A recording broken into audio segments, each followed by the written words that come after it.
this night in particular, I had some things to organize. I heard the announcements about us closing during the last bit of time that we were open. All the guests that were there made their way to the checkouts and left. I still had some things to do though, so after closing, I figured I would be leaving at about 10:15.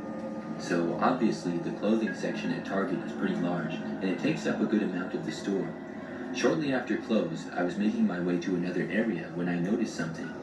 There was an area with a wall that had clothes hanging on it with hangers so they would be displayed. At the base of the wall next to it, there was a person laying on the ground. They were mostly obstructed, and I'm surprised that I even noticed them. However, it looked like they were trying to hide. I walked over and asked what they were doing. Then, after a few seconds, they moved. After they got up, I saw that it was a man. He was pretty short and thin and wearing a blue sweatshirt. Very quickly, he walked around the corner behind the display wall. I walked around to see where he went, but he was walking quickly away from me at that point. I called out to him saying that we were closed, but he did not respond. At that point, I took out my walkie and I radioed in that there was a customer still inside of the store, and I gave his description. He was going away from me, and I started to try to walk after him at that point. Moments later, I saw him.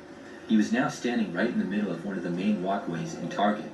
He was just standing there and staring at me. The guy honestly made me nervous.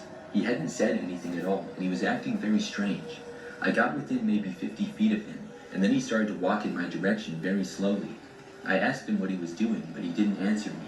As he got closer, I backed away. I didn't know what this guy was doing. He continued to head towards me at about the same pace. It was really odd.